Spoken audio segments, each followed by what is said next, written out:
So this guy's named Tizzy Yint. I knew of him when I was on TikTok. These cops, they crash into a building and then they blame the bar owner that they crashed into a building. You get to see the whole thing. I'll start this from the beginning so you guys can see it. Oh, there was absolutely video recorded. In fact, the attorney who's representing the two... He's responding to please tell me someone live stream or videoed this. He's talking about the incident, and then Tizzy Yint answers and says, yes, there absolutely is a video. Owners of this bar say the video contradicts what the police have said happened.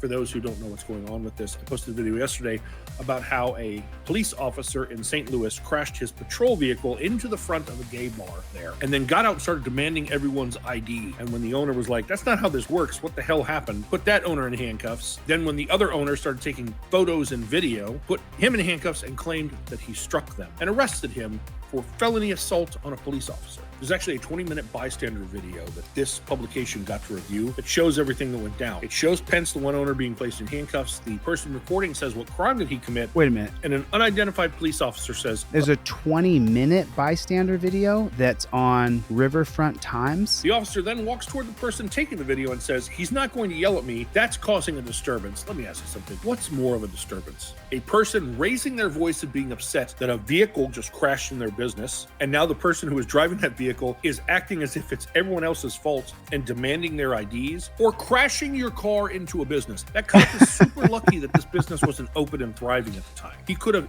seriously injured, if not killed someone, and he's blaming them. Some of the comments on Twitter were making me laugh my ass off. One was, what was that building doing parked so close to the road? Another said that bar should have just complied. And a third said, what was that bar doing out so late dressed like that? Because that's what it feels like the cops are doing in this situation.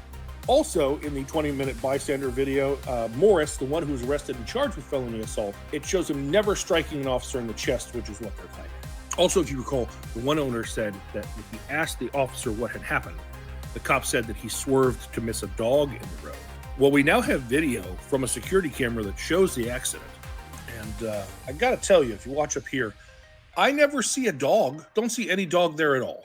Although now the story is the officer was avoiding this parked car, which he doesn't look close to at all. Was this officer given a breathalyzer test at all on scene? Just curious. Now, the attorneys who are representing the owners posted this yesterday.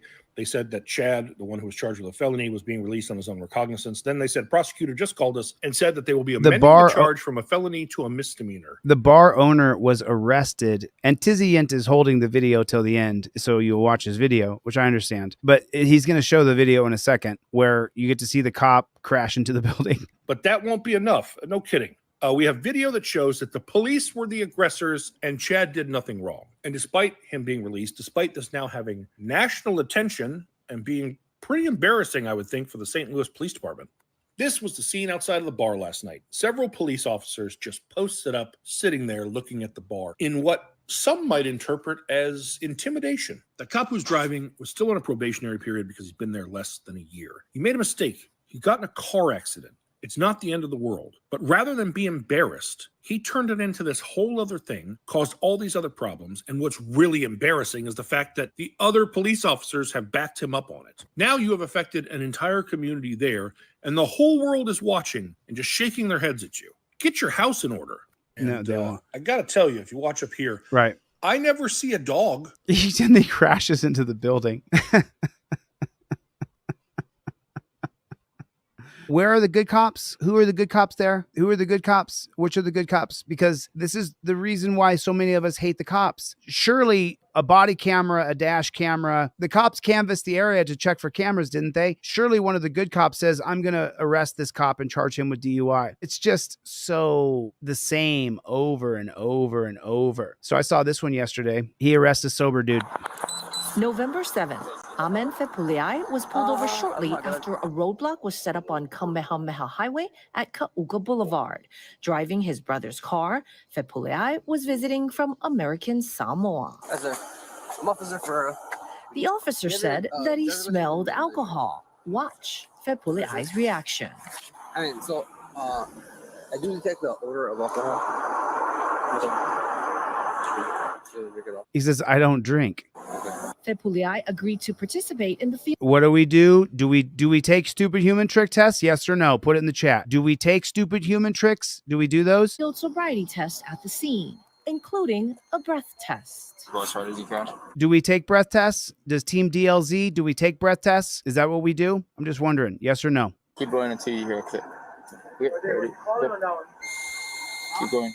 The report shows Fepuliai blew a 0.00. There was no alcohol in his system.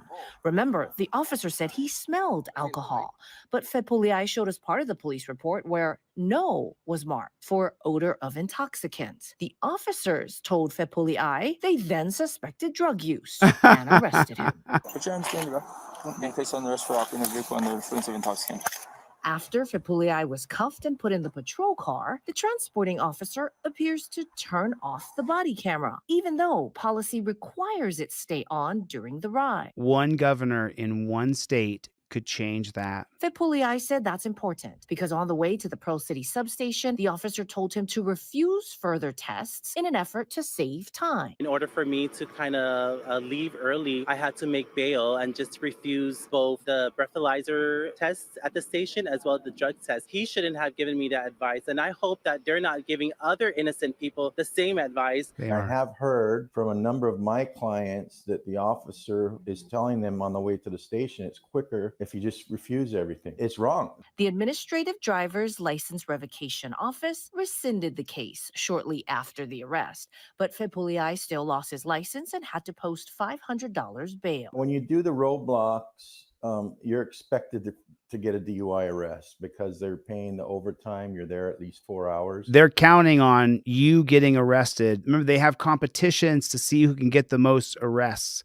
Bam. This is what I want you to be doing. When you interact with the cop, if you're not driving and you just have the yellow and black card in your wallet, I want you to follow a step-by-step procedure. I thought about it for so long. You contemplate so long before you take from a thought to a product. I thought, what would someone put in their wallet that they would be able to then recognize it if they had a face-to-face with a jackboot thug pig and they needed a guide? In my wallet, in my back of my phone is my wallet, there's nothing in there that looks like that. So you can always easily identify it.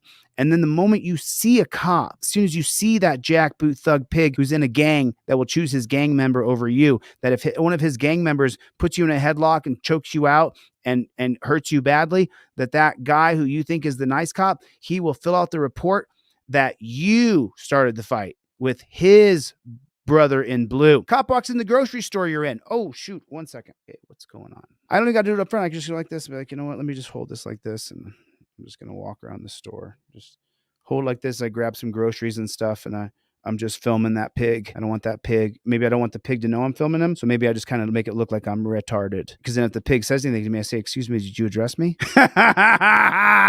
And then you know what's going to happen next between me and that pig. Then I'm going to go like this. Oh, I'm so sorry about that. I was trying to film you. But now that you've addressed me, am I being detained or am I free to go? I invoke my First Amendment right on my Fifth Amendment cop card that Turner versus Driver upholds my First Amendment right. See, I see you, I invoke my First Amendment right to film you, and then you ask me what I'm doing, and I'm letting you know now I'm invoking my First Amendment right upheld by Turner versus Driver to always film the police. What are you doing in this store here? You getting something to eat? Okay, go ahead and get it. Go ahead and get what you're gonna get. Why are you filming me? Because you're the most invasive, dangerous predator in our country. There's nothing worse than you out there. So for that reason, I invoke my Fifth Amendment right to remain silent. That's the only question that I'm going to be answering today. You going to get a hot dog or something? Or are you going to get...